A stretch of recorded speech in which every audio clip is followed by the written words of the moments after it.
I think that they have made us feel that AI is not for us. AI learns from your interactions now. And if a part of society, in this case, women, are not using the tools, it will never learn from that side of society. 10% of female-dominated positions in high-income countries could be replaced by automation versus only 3.5% of men. I gave a name to this. It's called the prompt tax because I feel that it's like that extra step. No, it's that tax that you need to pay. Precisely what is stopping us from using the technology is what it could make it much better. You've actually researched this yourself, but what did you find when you looked at how women show up in AI results? Well, yes, I did research this myself. I always had the feeling that, with all the research I previously did, finding about women's not utilizing AI, not being encouraged by their managers to use it, etc., that this will show somehow in how models respond. It is one of the main things that a lot of people don't know is that AI learns from your interactions now. And if a part of society, in this case, women, are not using the tools, it will never learn from that side of society. We are also not building the technology, and we are also not reviewing how these models get trained and the consequences of it. And, we already disappear from the history books and for every single thing that humans have achieved in history. So why will be different for a language model? So what we did is that we created 3 different set of prompts. One asking who are the experts in a specific field. So let's say, for example, who are the experts in marketing. Then we have a specific asking who are the female experts in that field. So who are the female experts on marketing? And the third one, which was specifically for males. So who are the experts, who are the male experts in marketing? By the way, very weird thing to do. I didn't realize until I did the research that I never come across, a Google search, for example, or a research asking who are the male experts on something, which I think already says quite a lot about how we interact with internet and how we need to specify already. I think our intuition is already telling us that if you want the right response, you need to have female experts or female something, but it's not necessary to ask for specifically for male. So the results of these 3 different prompts was really interesting. So when we asked that neutral question, 24.9% of the mentions were females. When we asked specifically for women, it was 68.8% the mentions of women. So, you ask for women and you get 68.8%. But when you ask for men, you get 12.9% of mentions of females. So even when you ask for women, you still get more mentions of men than when you ask specifically for men. What is also very interesting about this study and this research is that 24.9% of mentions of women when you ask for experts is across every single different language model. So it's something that is obviously related to how these tools have been trained with the internet data and also not being reviewed properly. I gave a name to this. It's called the prompt tax because I feel that it's like that extra step. No, it's that tax that you need to pay, which is that extra step that you need to take to actually find female experts. Because if you ask for who are the experts on a certain field, you're not gonna get the actual, the best ones on that field. You're just gonna get the male ones. And to be able to get a proper neutral result, you will need to run these 3 prompts yourself, asking who are the best experts on this, who are the female and who are the males, and then comparing and then creating a list by yourself. And think about the repercussions of this. If you are, for example, organizing a conference and you are looking for an expert in a certain field, if you only ask for who are the experts, you're never going to get the best ones. You're only going to get the male ones. So definitely something very interesting to understand and something that everybody should know, because I think that when you know this information, you approach your AI interactions and your language model interactions in a completely different way. Can AI genuinely make the world better, or is it just good marketing? Yes, genuinely, yes. And it's quite, it's quite funny coming from someone that is constantly talking about what is wrong with the technology, right? But I do believe that AI is a whole new world of possibilities that can bring really good things to humanity, only if used well. So there's an argument that AI could hit women's jobs harder than men's. How do we make sure that doesn't happen? Well, actually, data back this up. According to a research by the International Labour Organization, 10% of female-dominated positions in high-income countries could be replaced by automation versus only 3.5% of men. There is not only one reason because this is going to happen. There is a few. The first one is the fact that women are not acquiring these AI skills. We've been talking about the perception of risk and how women are completely rejecting the use of AI.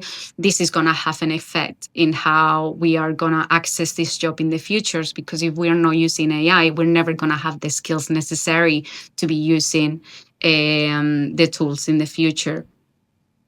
The second problem is that another study also says that women in entry-level jobs are not encouraged as much by their managers as their male peers. So that is also very interesting, because if your manager and your boss is not encouraging you in your workplace to use AI, which is probably one of the main places where you're going to learn these skills, then you're also not going to acquire these skills for the jobs of the future. So we have that problem that is like women's rejecting the technology and women's rejecting AI, then they're not being encouraged by their managers also to use it.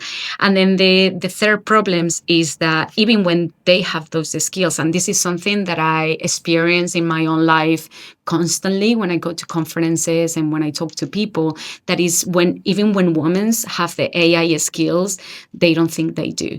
They tend to downplay how much they know about AI just because no one has told them, well, having AI skills means. That's a huge problem, because the day of tomorrow, when you are going to create your CV, for example, to apply to one of these jobs, you're probably not going to add that you have AI skills because you don't think that you do have them.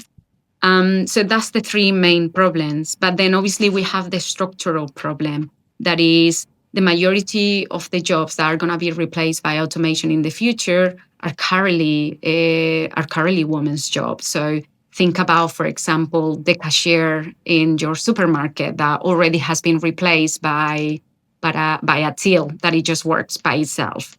That's the kind of jobs that they're going to be continuously being replaced by automation in the future. How can we stop this? We just need to teach AI skills to everyone equally. We need to make sure that everyone gets exactly the same AI skills. And we also need to tell them what having AI skills or AI literacy means, so they know, they can feel confident that they have them and they can put them in their CV when they are accessing some jobs in the future. So that's fundamental. We need to make sure that everyone is learning AI in the same way, so everyone has exactly the same opportunities in the future, and not only women get replaced by automation and AI. So how do you start using AI without feeling like you need a computer science degree? I think the best advice that I can give to anyone starting with AI is just use it. It's the best way of learning, is interacting with AI. And if you don't know what to ask, or if you don't know how to create a good prompt, for example, just ask AI how to create a good prompt. It have every single answer that you're looking for. Sometimes may get it wrong, but the majority of time will be right, and it can really help you. I don't think that, for example, going to a course or learning something, getting a certificate, it can do more for you than just interacting with AI. A simple habit that really changed the way that I do is that if something, and it may help someone, if something takes you more than an hour to do, try to find a way of doing it with AI. not to take my thinking process, not to take the labor from me or to take the task from me, but actually to help me to speed it up. And, sometimes we have these really tedious tasks that it takes us ages. AI can really speed it up, that process. So we spend less time doing things that we don't really like to do. Another advice that I always like to give is try different models. Not only because by trying different models, each model has their own personality. So once that you have tried different ones, you can really find which one works better for you, or which one you have a better connection with, which I think is very important. But also, in my case, for example, I use different models for different things. I use Claude for my day-to-day work. We have a great relationship, me and Claude. But then I use Gemini when I need to organize a trip, for example, or when I need to do sort of like a research that is more similar to something I will do in Google search, because Gemini is being fed by Google search. So it works very well for those kind of things.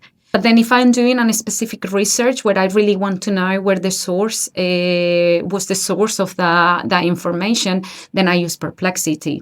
So I think every language model, like I say, has different personalities and pros and cons, and use them all. It will give you some understanding on which one is better for different tasks or for yourself. What I like to highlight, and I think it's very important that everybody knows, is that you don't need a computer degree, a computer science degree to be able to use AI.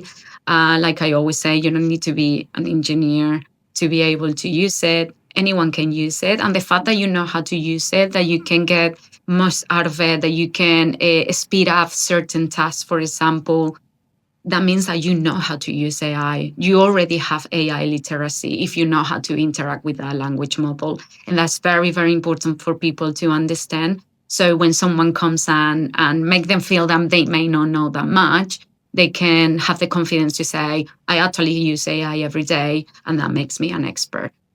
Because I think that's all you need. Are women really less interested in AI, or are they simply better at spotting the risks? Are women less interested in AI? I don't think so. I think that they have made us feel that AI is not for us. There is some sort of mystique around AI, no? The way that we use technical words. We talk about automations and we talk about agents and language models and very complicated words that actually make it feel that it's not for you. And I think that's one of the problems. But precisely the magic of AI is that anyone that speaks a language can use AI, because what you do is just to communicate with a machine that speaks exactly the same language as you do. So you don't need to know any technical, you don't need a computer degree, you don't need to be an engineer to be an engineer to be able to use AI. So that's precisely what is great about it and why it's approachable for everyone. There is actually the research confirmed that women see the risk of AI in a different way as everybody else. And it's actually what is stopping us from using the technology. We perceive risk, even though the research can point it out what kind of risk is that we perceive. But if you are a woman, or if you know a woman, you know that before we take a decision or before we decide something, we think 1,000 times about every single possibility of what it can go wrong or different options that I could choose of. And I think that's exactly what is stopping us from using AIs, because we perceive the risk, we perceive the consequences, and instead of changing it, and instead of getting involved and changing the technology for better, it's just stopping us from using it. And it's very sad for me, and it's actually it's quite sad, the fact that we're not doing it, because precisely what is stopping us from using the technology is what it could make it much better. If we are able to perceive the risk and we use these skills to decide or to change the technology for the best, we will have AI that it will be much better for humanity in the future. And that's the reason why I think that women should be getting involved even more and using the technology. So instead of rejecting it 100%, we actually raise our voices and say what is wrong, to actually have a technology that works for all of us. Can AI genuinely make the world better, or is it just good marketing? Yes, genuinely, yes. And it's quite, it's quite funny coming from someone that is constantly talking about what is wrong with the technology, right? But I do believe that AI is a whole new world of possibilities that can bring really good things to humanity, only if used well. To start with the fact that it can give opportunities to people that they may not have access to those opportunities. Now, imagine someone that have, worked three different jobs and have no time to do absolutely anything, or someone that has no access to education. You can learn how to use AI, and that tool can open a huge whole world of possibilities. So it can really open the world to everyone. And even to people like me. I always like to share the example that I edit my own website. I learned through AI how to use Elementor. And, I can't do massive work with my website, but I can do little tweaks. And if there is something wrong, like it has happened in the past, where all of a sudden the website goes completely down, I can troubleshoot because I have this tool that it helps me. So it opens a whole new world of possibilities to anyone that is savvy enough to just wanted to use it. But there is also really good examples, in thinking medicine, thinking historical research, where AI is being used for good. Now, an example that I always like to share is this app that it was created in South Africa by Leonora Tima in 2020, I think it was. There is a huge problem in South Africa with violence against women, which, Leonora suffer within her own family. So she decided to create this app called GRIT, which stands for Gender Rights in Tech. What this app does is that it can record audio and also call a response unit in case that someone is threatened by someone, by a man. You can also, it has some sort of like a vault where you can upload images of the abuse, so no one can have access to the images in case that you need to use them later for the police of court. And another thing very interesting about this app is that they wanted to have a chat box so people can communicate with it. They call this chatbot Susie, and one of the things that they asked to the people that was using this app is how do you want to feel when you speak with this chatbot now? And they say that they wanted to feel like an aunt. And so that's how they create this chatbot. So people feel really confident, and they feel that they can trust the chatbot when they speak about their situation. This app has now 13,000 users, which is huge. And I'm sure that is helping a lot of women to get out of their situations or to get help when they need them, when they are victims of abuse and violence. So that's just a great example of how AI can be used for good, can be used within their communities. You just need to have a clever idea. You just need to have a problem that you want to solve, and AI can make it possible.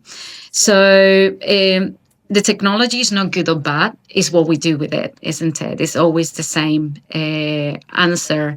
And I think that we have a really good opportunity to change how AI works, to make it equal, to make it representative of the real world, not the one that has been uploaded in the internet, and to give everyone the opportunity to use this tool to improve their lives, to improve their communities' lives, and just to improve humanity at the end of the day. So, for the day that we are not here, we can leave something much better to those that are coming behind us. So yes, I think that it can be generally good. It's no marketing. It's just how we use it.